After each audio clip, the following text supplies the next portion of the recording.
Tu apri la presentazione io.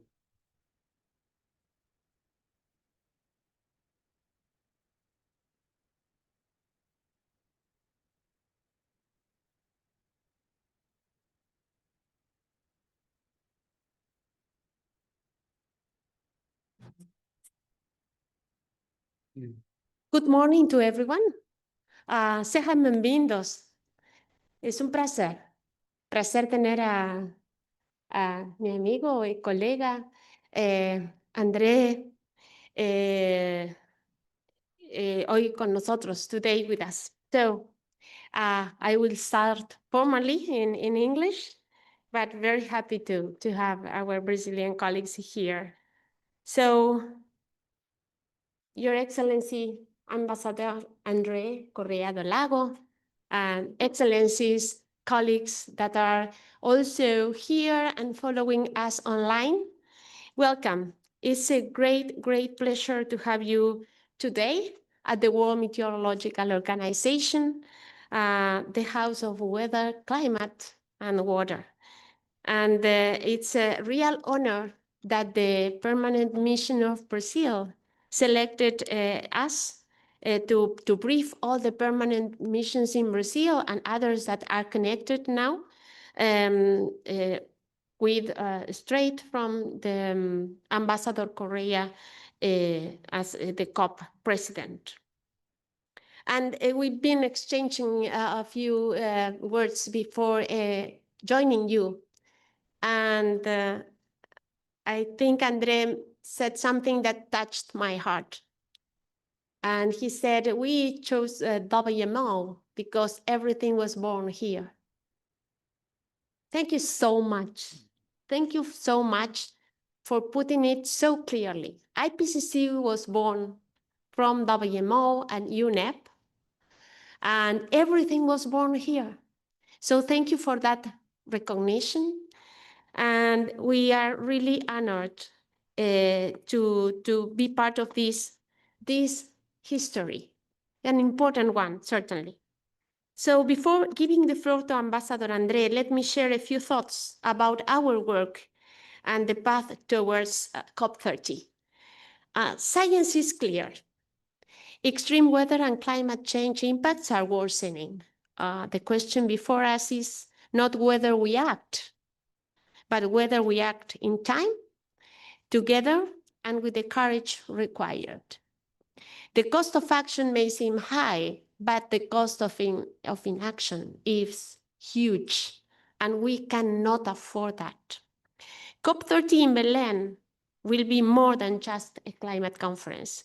The Brazilian presidency has called COP30 a global mutirão for sustainability.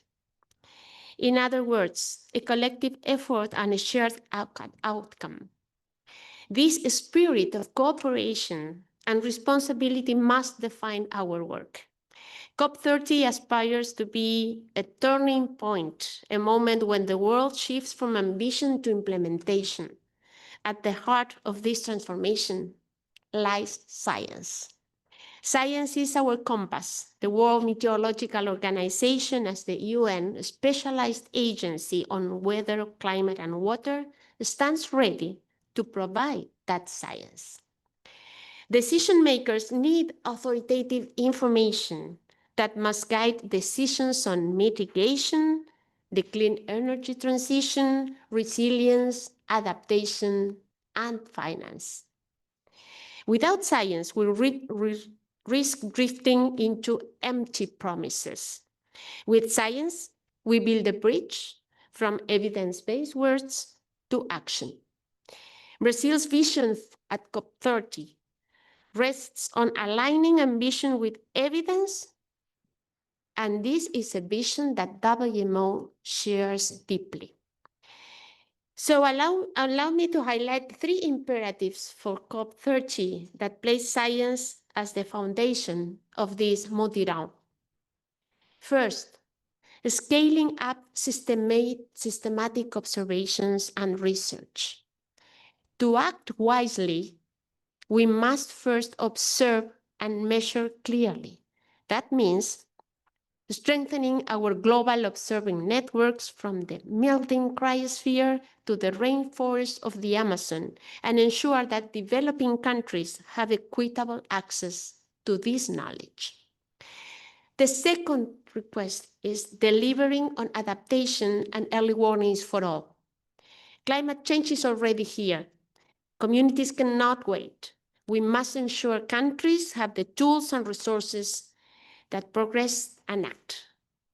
WMO Early Warnings for All initiative can make a transformative difference if we have the political will and, of course, the financial commitment to make it universal, but by 2027. And the third, climate finance. This climate finance must flow not only in greater volume, but with greater accountability. And we are deeply involved in an innovative climate finance mechanism, which is the climate impact bond that we will launch at the COP30. And we believe it's a foundational mechanism to help countries implement. So this call to action is simple, but is certainly urgent. Let us go to Belém, united around science, committed to equity, and determined to translate every promise into measurable progress and effective action. COP30 must be remembered not as another missed opportunity, but as a moment the world changed course, with the Amazon as its backdrop, with the President's inclusive vision, and with the science as our guide. Let us choose courage over caution, solidarity and cooperation over division, and implementation over delay. Let us make COP30 the turning point future generations are demanding.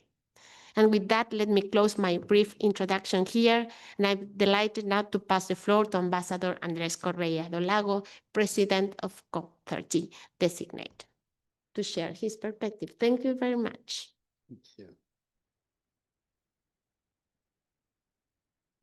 Thank you very much, dear Celeste, and it's a pleasure to be here with all of you. Thank you for coming. Obviously, Geneva is a very special place for multilateralism, and I will start very directly in the three priorities that President Lula has indicated for this COP. The first thing is the strengthening of multilateralism. And when President Lula said that two years ago and gave us this direction, we didn't know that this would be even more important in the context that we are living, in which multilateralism is being questioned so heavily. So I think that this was a very important priority for him, and every day more important. The second priority President Lula want us to really stress is that we have to bring the process of climate change negotiations closer to people, because he believes that people have a bit dissociated themselves with this process, because it's going to be the 30th COP and people don't understand, don't see the results of these efforts.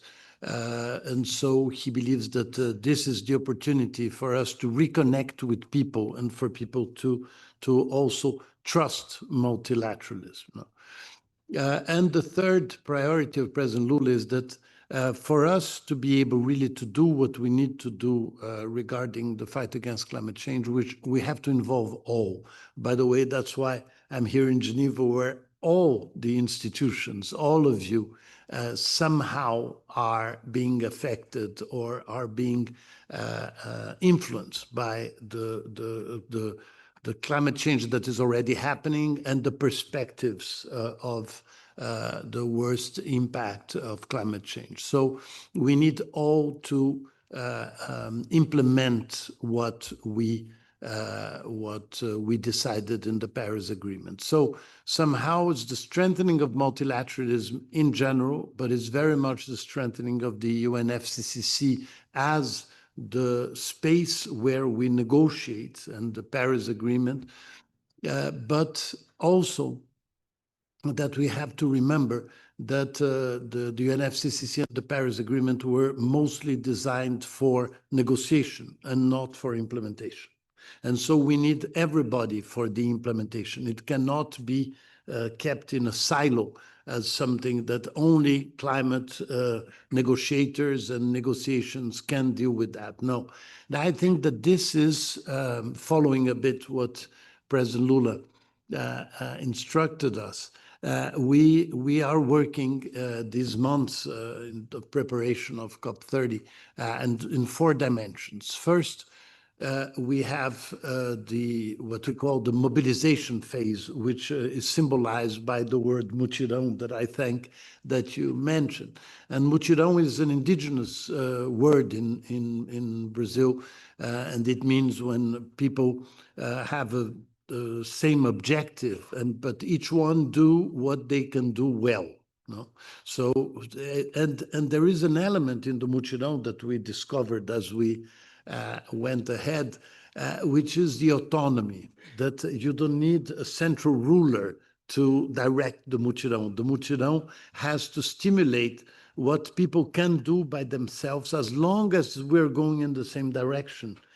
You don't need to follow instructions. It is very, very autonomous. And we have seen that mutirão has grown a lot in that sense. So this first phase was the mobilization phase in which we try to expand the participation of civil society, of scientists, of many different dimensions that are essential for a COP to have a real impact.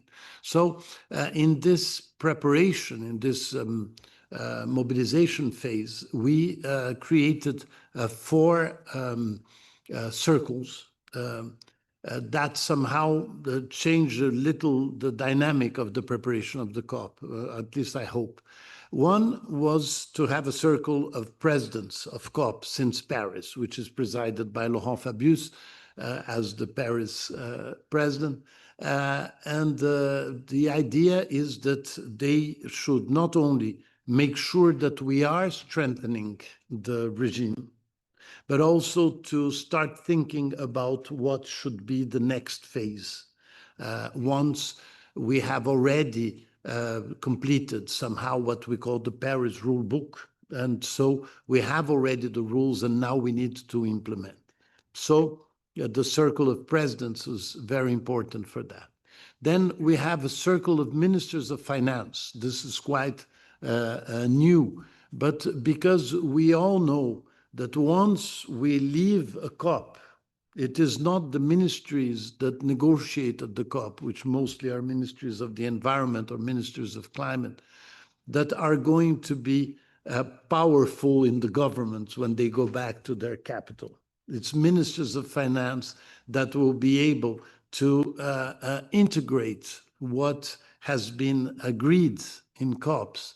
It's ministers of finance that can better integrate in a government-wide perception of what we have to do next. So ministers of finance as important elements in this implementation phase that, again, cannot depend on the budget of the ministries that negotiate climate. So we have also a circle of peoples, because we believe, as we are doing this COP in the Amazon, we believe that there is no doubt that the peoples from forests all over the world are the ones that have for thousands of years found the balance between their lives and nature, and that their voices have not been heard enough. Not only indigenous peoples, but also the other groups of peoples in Brazil, for instance, is very important.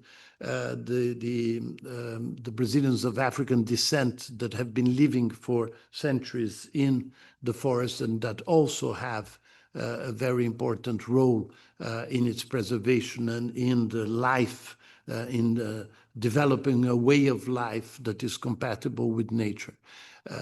So this Circle of Peoples is being led by our Minister of Indigenous Peoples, by Sonia Guajajara. And then we have a fourth circle, which is the circle of what we're calling the ethical stocktake, which is that once we have already progressed so much in negotiations, and now that science is indicating in such a clear way that this is going to be a huge change in human life in the years ahead, how can we try to incorporate a more contemporary ethical interpretation of what we are doing? So Minister Marina Silva, Minister of the Environment, is leading that circle and is promoting in recent months debates in all the continents to listen to civil society and also give space to philosophers, to intellectuals, artists, writers, youth, so that we can incorporate a new ethical perception of what climate change will really mean in the future. So these four circles have been extremely active, as well as 30 special envoys that we have chosen, 22 from Brazil and 8 foreigners that are somehow creating a direct bridge between the presidency and sectors like be it women or be it Amazon business, Amazon agriculture. We need to have all these bridges built, not necessarily through the government.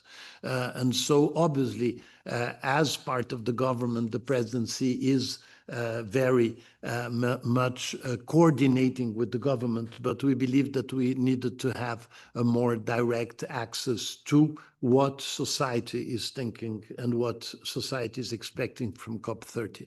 So these special envoys have been acting very much in the spirit of Mutirão with incredible autonomy, and they don't need necessarily to defend the positions of the government, but they need to defend the strength of COP30, what we really have to expect, and which are some threats that somehow we are not perceiving as government. So this is the, let's say, this mobilization phase with all these actors that are helping us so much in finding answers to most of the concerns. And as you were mentioning, Celeste, we have to incorporate so many things. Now that climate change is affecting so many things, we have to incorporate so many ideas and so many progresses of areas that sometimes we don't know. And another dimension also, we have the circles, we have the special envoys, and we have the councils. We have 4 councils, one of economists, because we think that we have to listen to new ways of thinking about the incorporation of climate into the economy, even more because I have to present together with the president of COP29, we have to present together a roadmap towards $1.3 trillion by 2035. So I've asked a group of economists to help us with some new ideas, since you all know that $1.3 trillion by 2035 is not a very simple mission. So we need to be all together in that. And we have a council of scientists and a council of technology and also one of communication. So I think that this exercise of listening to the society has been extremely positive. Now we're getting close to the COP itself. And there are some things that we can expect to deliver, and there are maybe we increase the expectations, but I think this is good. And we have now let's say, three parts of the COP that we are treating in relatively separate way, but you will understand. One is the summit that, as most of you know, is going to happen a few days before. So President Lula wants this to be the COP of truth.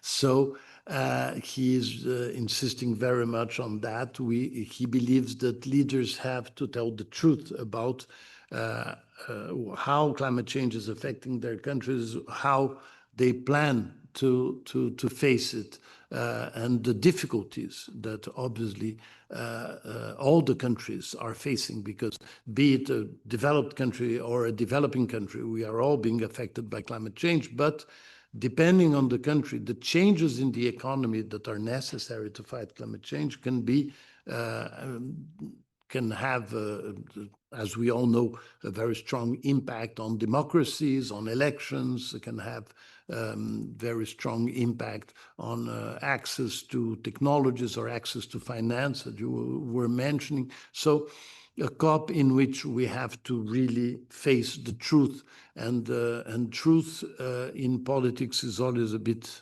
complex. So we're going to have the summit. Then we're going to have the period of the COP itself. I think most of you have been to COPs, and it's a very long negotiating period that since Paris have somehow grown into two entities. You have the negotiations themselves that only the countries can negotiate, so the only actors that can interfere are the government. But we have also the action agenda. And the action agenda, I have to say, I'm a very old negotiator, and the action agenda is something that for negotiators is like, oh, but we have to concentrate on the negotiation. But in fact, the action agenda is an exercise in which you bring to the COP the other actors. So civil society, business, subnational governments, so many actors that are essential for the implementation of what was negotiated. So I think that we're trying to show that the COP is not only an exercise of negotiation that only states can do, only the governments can do, and that has a very strong impact. And thanks to negotiations, I think that we have that we had enormous progress regarding the fight against climate change. But the implementation is something that definitely needs more than the central governments. And so we are very much stimulating this action agenda to be a new phase of the action agenda. Why are we doing that? Based on two things. One is that in Dubai, we had a global stocktake on the Paris Agreement. So we have an agreement on the way forward. So we don't need to negotiate in the action agenda. The action agenda is implementation. And implementation is a decision of countries, decision of companies, a decision of sectors that are autonomous from the negotiation. But what did we do? We took the results of the global stocktake, the GST, of Dubai, and we structured the action agenda into 6 axes and 30 key areas, because these are areas that are already agreed. We have a mandate from our government. We have a consensus on dealing with these issues. So we have to bring solutions to implement what we have decided. So the action agenda, as many of you know, started in Paris, grew quite a lot since Glasgow. But the action agenda is a bit loose. So we had a look, and there were almost 500 initiatives and pledges from countries. Some, for instance, you can have a group of countries that want to take a decision about coal or about nuclear or whatever. And so you have a group of countries that decides something. But you also have a group of companies, for instance, food companies that get together and decide to present an objective. When are they going to be carbon neutral, etc. And in fact, there are almost 500 of those initiatives. So we organize these initiatives and in a structured way inside these 6 axes and 30 main issues. And we created a group, activation groups that are stimulating all the initiatives that have already happened to report, that they already report loosely to the UNFCCC, but to strengthen that report and to show how society is really implementing the negotiations. So I think that the action agenda is going to be an amazing opportunity for showing solutions. And by the way, we're going to have in the action agenda a special event with WMO, and we're going to discuss the bond, which is a really brilliant idea, because we need innovative solutions. We cannot continue to wait to have solutions that can only be presented once there is a consensus about that solution. I think that we need consensus on the directions that we have to go and in this international legislation that we build. But once we have this these directions to go, that countries can choose, regions can choose, and in fact, sectors can choose, which is very interesting because somehow you see there were some significant changes that sometimes we perceive more or less. But for instance, the biggest food company in the world today is Brazilian. That surpassed Nestlé. So a decision of large food companies is something that big companies, they measure themselves compared to other food companies, not necessarily to the context of the country. And so I think that we can have a completely new dynamic. And this dynamic is driven mostly by science. I mean, if we recognize, if we believe in science, we know that we have an urgency, a situation that urges us to do things as many things as possible, as quickly as possible. So we cannot depend only on governments, and most of us here work in governments, and we know the dynamics of governments. If we can add an impulse of quickness and solutions that also comes from other sources, we believe that the action agenda can have very important points. The other thing about the action agenda is that it does not depend on the approved agenda of the negotiations. And as most of you know also, the agenda of the negotiations depend also on consensus. So we have a very specific direction. So one of the areas that President Lula wants to see significant progress is in forests. Forests is not in the agenda of negotiation because there is no negotiation on forests. But under the action agenda, we can have this theme very much debated because we have a mandate from the GST to end deforestation by 2030 and to increase the coverage of forests in the world. So we took all these opportunities, energy, for instance, that we have transitioning away from fossil fuels, that we have tripling of renewable energy. So we already have so many mandates that we are, and I think forest symbolizes somehow this element on how the action agenda can have an absolutely central theme. So when we think of methane, for instance, that we want to have results, when we think you were mentioning adaptation, that we are going to have under the negotiation, the GGA. So this is a very important negotiation, but there are many things that we can already implement and that, for instance, subnational governments are absolutely key for adaptation.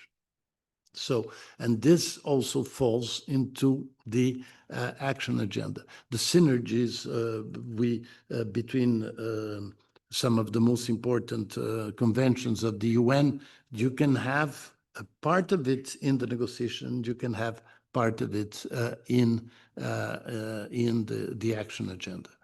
So I believe that what we want to try to do in Belém is to show how individuals can make a huge difference, to show how much space we have to give to civil society, to other organizations, to other structures, to make sure that we can implement what we have negotiated. So I'm obviously highly suspicious because I've been a negotiator for many years, but the fact is that these negotiations have stimulated technology, science, have stimulated so much knowledge in developing countries like Brazil or Argentina, that we have developed institutions thanks to the fact that we needed to understand ourselves better than anybody else. I think this is a very important step that in Brazil is extremely sensitive. We have a situation, for instance, regarding the Amazon. We have very important scientific institutions in the Amazon, universities, private and federal universities in the Amazon. And I have to tell you, because I'm coming back from a meeting in Manaus recently, in which it was an amazing moment that all the scientific and technological institutions of the Amazon got together and presented a report to the COP30 presidency based on the structure of the action agenda, on the 6 axes and the 30 priorities, presenting answers from the Amazon to the Amazon.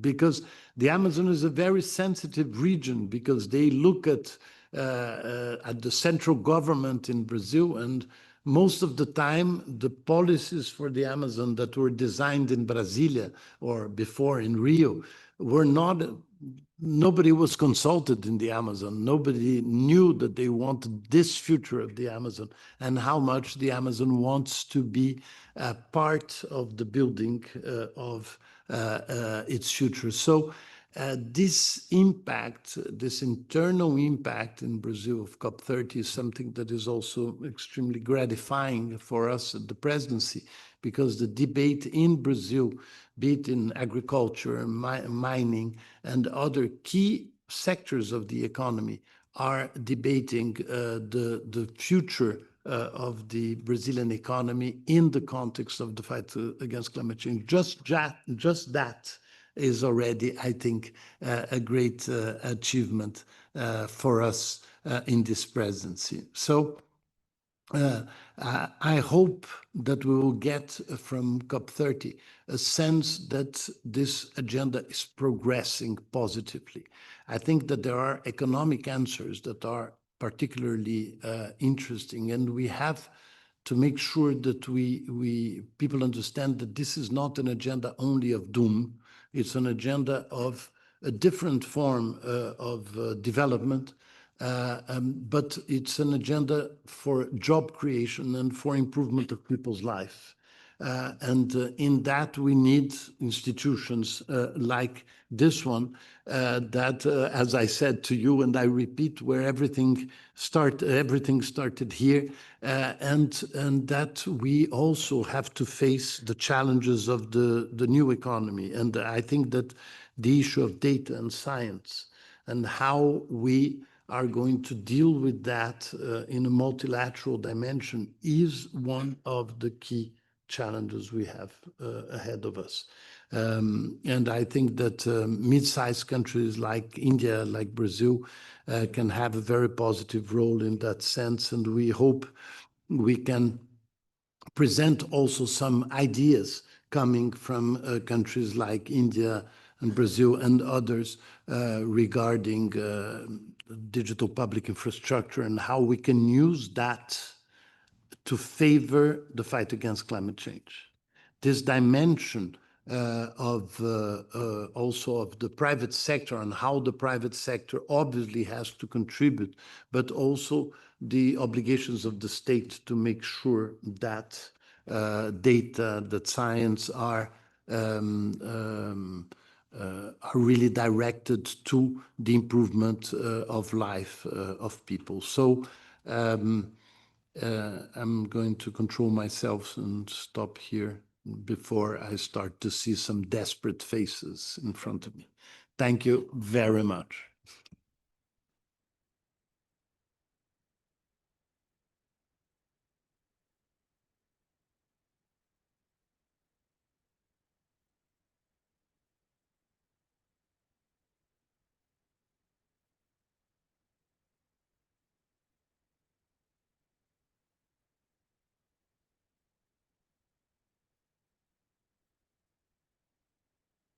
Victor is selecting your questions. So, hein? Ah, muito bem. Adaptação como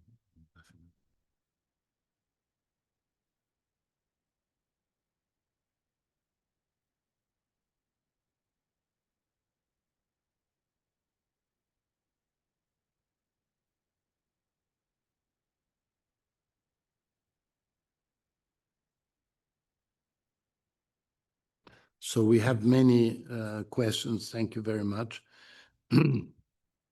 So the first one is the impact of the ICJ advisory opinion on COPs and on this process. This is a very, very interesting theme because it is a new element in the that enters the COP. This is the first COP that happens after this advisory opinion. And it also, I would like to recall that also the Inter-American Human Rights Court also had a very important decision this year. So yes, we've been discussing that in the preparation of the COP. And we think that this has to be debated at the COP. But again, this cannot enter the official negotiation agenda. But in the action agenda, we are going to have 2 special days on justice in general and human rights. And we are going to have, under the leadership of our Supreme Court. The Supreme Court judges are very interested in that subject, and we're going to have the Supreme Court judges. The Supreme Court judges in Brazil have been very active, as you know. So they are very much welcome to participate in our COP30 with special sessions on that. It's curious, it's just a comment that I'm going to make, that there is no doubt that this opinion of the ICJ is extremely important, but the reactions are being slower than expected, maybe from countries. So I think this is going to be a key theme during the COP. By the way, some of these themes at the COP, and we have to deal with that, and it's not obviously simple.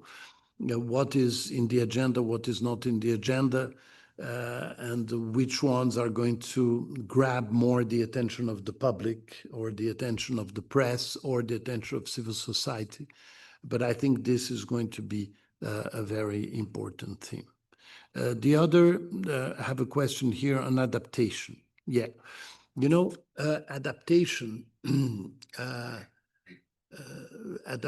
has been treated in a very different way than mitigation under the convention, under the negotiations. First, for one central reason. Central reason is that climate change and ozone layer are the only truly global themes of negotiations. Why the only global themes? I don't want to exclude the others, but in the sense that what happens in one country, if the source is one country, the effect is going to be the same to all countries. So this is a theme that we dealt with in an amazingly efficient way in the case of the ozone layer, because I think that it is the It is the example of a successful diplomatic negotiation and implementation. No, we eliminated more than 95% of the gases worldwide, and the news are very good this week regarding the ozone layer. So this is an example of something that is global, but that needed this collective effort that the world made. Climate change mitigation is also the same category. Whatever the source of the emission is, the impact is for all. But adaptation has this dimension of local solutions. And so somehow it's many negotiators and many people in the climate change discussions always looked at adaptation as if it was a strange body in a negotiation that was about a universal theme. And in fact, the acceleration of the consequences of climate change has given adaptation not only much more importance, but also have shown how much we have to work really together between mitigation and adaptation. And last year in Brazil, as in many of your countries, we had some circumstances that showed very clearly to the population what is the difference between the two, unfortunately. In the case of Brazil, we had the droughts in the Amazon, in which you saw the photographs of amazing rivers in the Amazon that had looked like that have no water, which in the Amazon is even more complex because, as you know, the transportation system in the Amazon is through rivers. So all the cities were isolated because of that phenomenon. But this is something that depends on mitigation. You cannot do major infrastructure work to avoid this to happen. On the other side, we had the floods in Porto Alegre in the south of Brazil.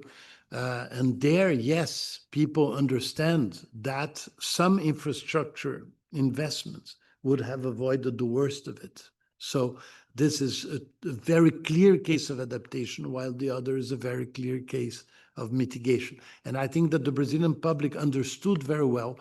The local governments understand that their obligations is much more linked to adaptation.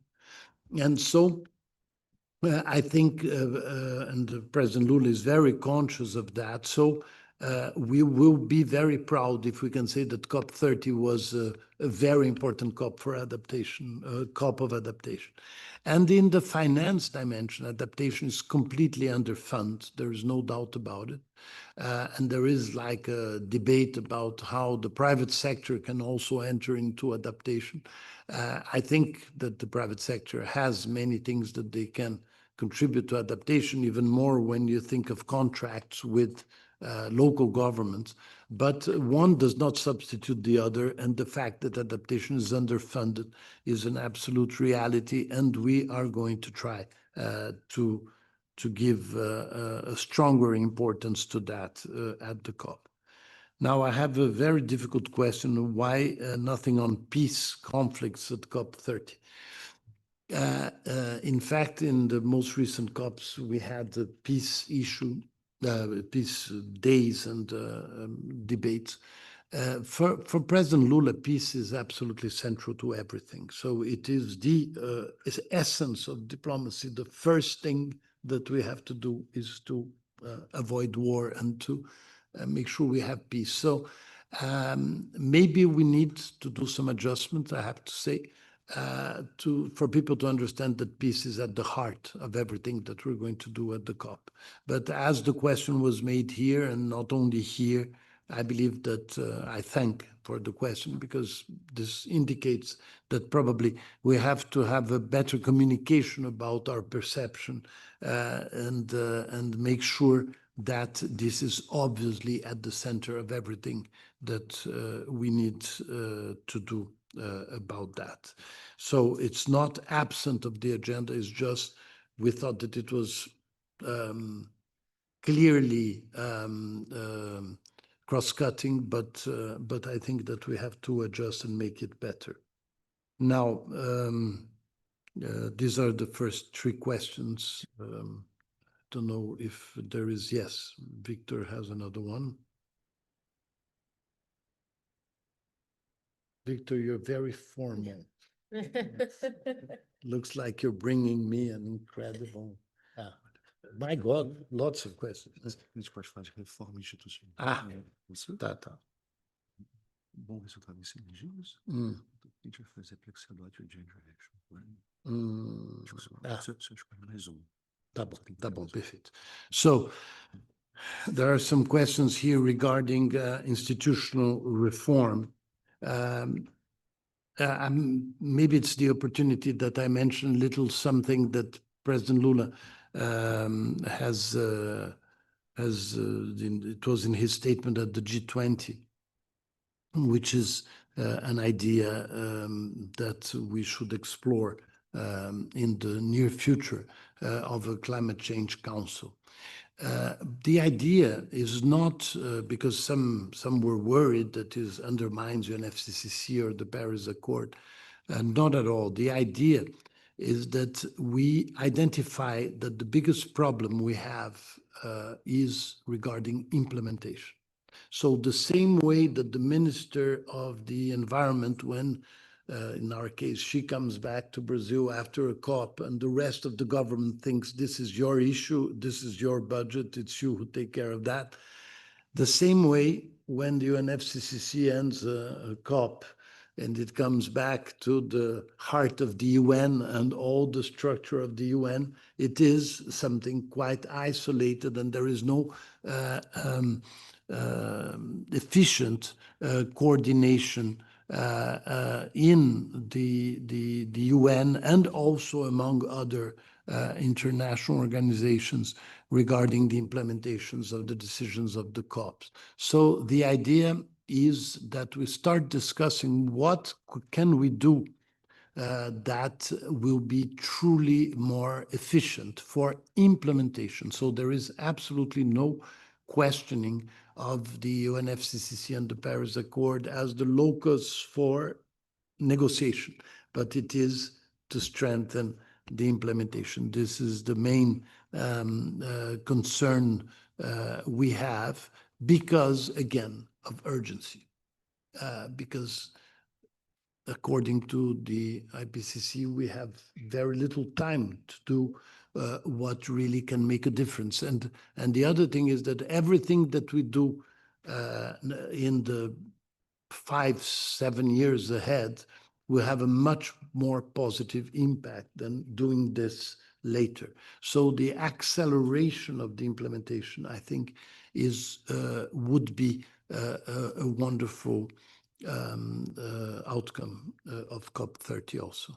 So thank you very much. Yeah. Okay, colleagues, I want to thank Ambassador André for his very clear presentation on the concept behind the COP30. And as I said at the very beginning, we are all expecting a COP where we really move into implementing. So I thank you for your presence here.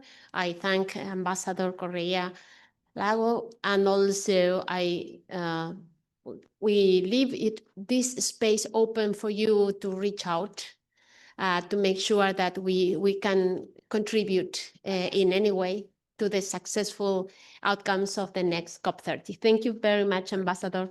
Thank you very much.